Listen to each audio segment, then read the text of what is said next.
World's local news channel में आपका स्वागत है। मैं शालिनी पांडे। आज हम आपसे बात करेंगे स्पेशल मैरिज एक्ट 1954 के बारे में। इस स्पेशल मैरिज एक्ट के बारे में बात करने से पहले चलिए बताते हैं कि भारत के अंदर अलग अलग धर्मों से जुड़े हुए लोगों के लिए जो मैरिज लॉज हैं उसके बारे में। हम सभी जानते हैं कि भारत के अंदर हर धर्म से जुड़े अपने कुछ रीति रिवाज हैं, तो इन्हीं से जुड़े कुछ शादियों को लेकर भी कुछ अपने अपने रीति रिवाज हैं और इन सब को लेकर कुछ कानून बनाए गए हैं। जैसे हिंदू मैरिज एक्ट 1955, जिसके अंदर हिंदू, जैन, सिख, बौद्ध लोग अपनी शादियों को रजिस्टर करवाते हैं। वहीं मुस्लिम समुदाय के लोग मुस्लिम पर्सनल लॉ 1937 के अंडर अपनी शादियों को रजिस्टर करवाते हैं और क्रिश्चियन लोग अपनी शादियों को इंडियन क्रिश्चियन मैरिज एक्ट 1872 के अंडर में रजिस्टर करवाते हैं और पारसी शादी Parsi marriage and divorce act 1936 के अकॉर्डिंग होती है। इसके अलावा सन 1954 में स्पेशल मैरिज एक्ट लाया गया। इस कानून का मकसद था जो अलग अलग धर्मों से जुड़े हुए लोग हैं वो अगर आपस में शादी करना चाहते हैं तो वो इस कानून के तहत अपनी शादियां रजिस्टर करवा सकते हैं, इस कानून के तहत अपनी शादियां कर सकते हैं। ये कानून भारत के अंदर रहने वाले नागरिकों तथा भारत के बाहर जाकर कुछ भारतीय नागरिक बसे हुए हैं उनकी शादियों को विशेष रूप प्रदान करता है। इस स्पेशल मैरिज एक्ट के कानूनी दावपेच को समझाने से पहले चलिए आपको बताते हैं कि इस कानून की उत्पत्ति किस तरीके से हुई। ये कानून 19वीं शताब्दी के अंत में प्रस्तावित कानून के एक टुकड़े से उत्पन्न हुआ, जिसके अंदर ये बताया गया था कि जो शादियां हैं वो व्यक्तिगत कानूनों द्वारा नियंत्रित नहीं होती। इस अधिनियम के अंदर कुछ कमियां पाई गई जिसको लेकर कुछ सुधार किए गए। संसद के अंदर कानून भी पारित किया गया। सन 1872 में हेनरी सुमनेर ने इन कानूनों के अंदर सुधार की शुरुआत की और हेनरी सुमनेर ही पहली बार एक कानून लेकर आए जिसके अंदर इंटरकास्ट मैरिज को मान्यता प्रदान की गई। ये कानून इसलिए लाया गया था ताकि जो अलग अलग धर्मों से ताल्लुक रखने वाले लोग हैं वो आपस में शादियां कर सके, लेकिन उस समय भी इस कानून का विरोध किया गया।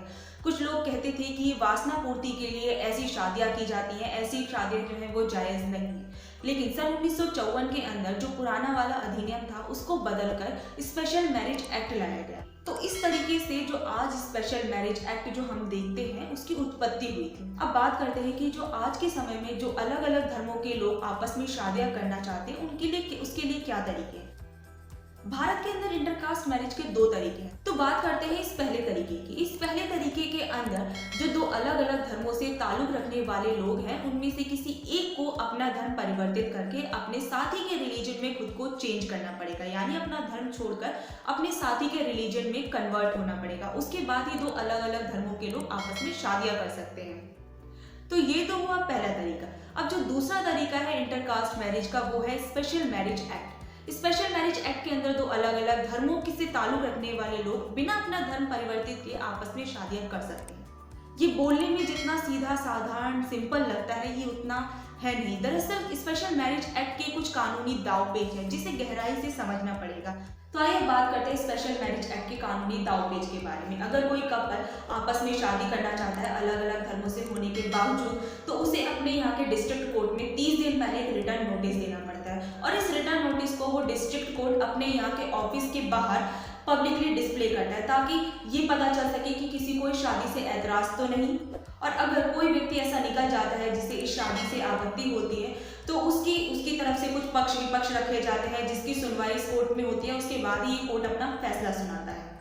सबसे बड़ी चीज, अगर कोई व्यक्ति जिस डिस्ट्रिक्ट के अंदर ये नोटिस दिया गया है किसी दूसरे बाहर के डिस्ट्रिक्ट का होता है तो उसके डिस्ट्रिक्ट में भी ये नोटिस जाता है, वहाँ के जो डिस्ट्रिक्ट कोर्ट है वहाँ के ऑफिसर को ये नोटिस दिया जाता है और वो ऑफिसर भी इस नोटिस को अपने ऑफिस के बाहर लगाता है ताकि ये पता चल सके कि किसी को शादी से कोई आपत्ति तो नहीं। अगर किसी को कोई आपत्ति होती है तो उसकी पूरी जांच की जाती है, उसके बाद ही डिस्ट्रिक्ट कोर्ट अपना फैसला भी सुनाता है। स्पेशल मैरिज एक्ट के अंदर अगर किसी ने जो आपत्ति जताई है उसका फैसला भी 30 दिनों के अंदर अंदर सुना दिया जाता है। स्पेशल मैरिज एक्ट के अंदर में शादी करने वाले लोगों को कुछ चीजों का ध्यान रखना पड़ता है। जैसे जो लोग आपस में शादी कर रहे हैं वो पहले से शादीशुदा ना हो, उनका कोई जीवित साथी ना हो, जो ये शादी है वो तय आयु सीमा के अंदर ही होनी चाहिए। जो लोग आपस में शादी करना चाहते हैं वो दिमागी रूप से बीमार ना हो, उन्हें एपिलेसी जैसी कोई बीमारी ना हो। जो ये शादी की मंजूरी है वो पूरे होशो हवास में दी गई हो। इस शादी के बारे में डिस्ट्रिक्ट कोर्ट को पहले से सूचित करना यानी 30 दिनों पहले सूचित करना बहुत ही ज़्यादा ज़रूरी है। अगर ऐसा कोई जोड़ा नहीं करता है तो उनकी शादी को कानूनी मान्यता नहीं मिल पाती है। सबसे बड़ी चीज़, जिस डिस्ट्रिक्ट के अंदर ये शादी होने वाली है उस डिस्ट्रिक्ट के अंदर उन दो लोगों में से किसी एक को 30 दिनों के लिए वहाँ पर रहना ज़रूरी है। अगर किसी शादी को कोई डिस्ट्रिक्ट ऑफिसर कानूनी मान्यता प्रदान नहीं करता तो इसके खिलाफ डिस्ट्रिक्ट कोर्ट में अर्जी दी जा सकती है और जो डिस्ट्रिक्ट कोर्ट का जो फैसला आएगा वो अंतिम फैसला होगा। सबसे जरूरी चीज, स्पेशल मैरिज एक्ट के अंडर में शादियां करने वाले लोग अपने फैमिली से लीगली अलग हो जाते हैं। लीगली अलग होने का मतलब है कि उनका अपने परिवार की संपत्ति पर कोई अधिकार नहीं रह जाता। ये थी स्पेशल मैरिज एक्ट की कुछ कानूनी पेचीदगियां जिनसे बचने के लिए कई बार लोग हिंदू या मुस्लिम जो पर्सनल मैरिज लॉ है उसके अंडर में अपनी शादियां रजिस्टर करवाते हैं और अपना धर्म परिवर्तन करके आपस में शादियां कर लेते हैं। तो ये थी स्पेशल मैरिज एक्ट से जुड़ी हुई कुछ जानकारी जिसको हमने आप लोगों के साथ साझा किया। हमारी ये जानकारी आपको कैसी लगी नीचे दिए गए कमेंट बॉक्स में जरूर बताएं। इसी के साथ हमारे इस चैनल को लाइक, शेयर और सब्सक्राइब करना बिल्कुल ना भूलें। धन्यवाद।